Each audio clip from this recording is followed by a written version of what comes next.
T20 world कप जी इफ्तिताही match में अमरीका हथां Canada के शिकस्त। डैलस में खेॾी वियल ग्रुप ई जी मैच में अमरीका टीम कैनेडा के 7 विकेटुनि तां शिकस्त ॾेई छॾी। अमरीकी टीम 195 रन्सुनि जो हदफ़ 3 विकेटुनि जे नुक़सान ते 17 ओवर में हासिल कयो। टॉस अमरीका खटियो हो ऐं कैनेडा खे बैटिंग जी दावत ॾिनी हुई। कैनेडा बि सुठी रांदि जो मुज़ाहिरो कंदे 5 विकेटुनि जे नुक़सान ते 194 रन्सूं ठाहियूं हुयूं।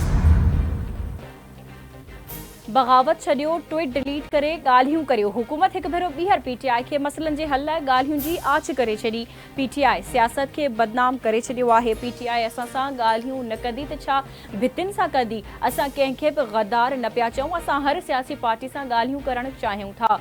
पेट्रोलियम वारे वफ़ाक़ी वज़ीर मुस्तदिक़ मलिक जी प्रेस कॉन्फ्रेंस संदसि चवण आहे त समूरनि मसइलनि जो हल ॻाल्हियुनि सां ई मुमकिन आहे।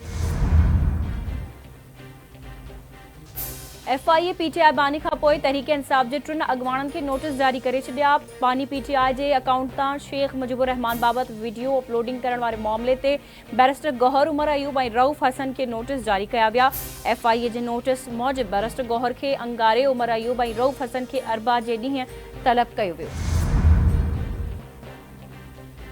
हमूदुर रहमान कमीशन रिपोर्ट पढ़ण में कहिड़ी गद्दारी आहे? पीटीआई बानी समेत समूरनि स्टेक होल्डर्स सां ॻाल्हियूं कयूं वञनि। बर्दाश्त न करण वारो मामिलो पीटीआई बानी जो नाहे। पीटीआई बानी बदिलो न वठंदो। गौर वीचार कयो त मामिलो कीअं थी सघे थो। अॻूणे सदर ऐं पीटीआई अॻवान डॉक्टर आरिफ अलवी जो कॉन्वोकेशन खे ख़िताब संदसि चवणु आहे त अवाम जे एतमाद ताईं परॾेही सीड़पकारी नथी अची सघे।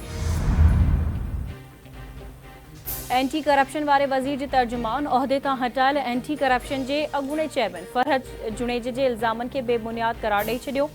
तर्जुमान जो चवणु आहे त जॾहिं सिंध हुकूमत फरहद जुनेजे खे बदिली कयो त इल्ज़ाम लॻाइण शुरू करे ॾिना। फरहद जुनेजो जॾहिं उहिदे ते हो तॾहिं बयानु छो न ॾिनो? सीनियर ऑफिसर जे अहिड़े ग़लति बयान ते अफ़सोस थियो। उन जी जांच कराई वेंदी। फरहद जुनेजो न को ख़त सूबाई वज़ीर खे लिखियो आहे, न ई ऑफिस खे मिलियो आहे। फरहद जुनेजे गुज़िरियल 2 महीननि में खाते लाइ न कानून साज़ी कई, न ई के बहितरी लाइ क़दम खयां। फरहद जुनेजे खे एंटी करप्शन खाते जी बहितरी लाइ जेको हदफ़ ॾिनो वियो उन ते बि को नतीजो न ॾेई सघियो। सीनियर ऑफिसर थी करे अहिड़े क़िस्म जी हरकत करण सां फरहद जुनेजे जी अहलियत ऐं दिमाग़ी हालत जो अंदाज़ो लॻाए सघिजे।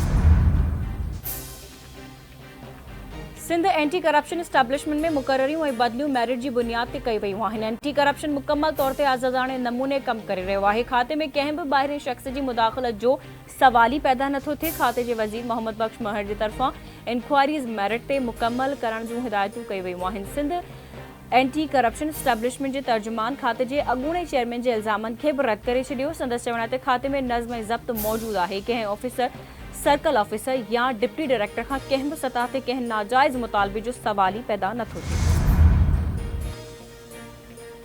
हुकूमत महांगाई जे मारियल अवाम मथां हिकु भेरो ॿीहर बिजली बम किराए छॾियो। नेपरा बिजली जी क़ीमतुनि में ₹3.76 फ़ी यूनिट इज़ाफ़े जी मंज़ूरी ॾेई छॾी। इज़ाफ़ो टिमाही फ्यूल एडजस्टमेंट जी मद में कयो वियो। बिजली जे अघनि में इज़ाफ़ो जून, जुलाई ऐं अगस्त लाइ हूंदो। नेपरा फ़ैसिलो अमल दरामद लाइ वफ़ाक़ी हुकूमत खे उमाणे छॾियो।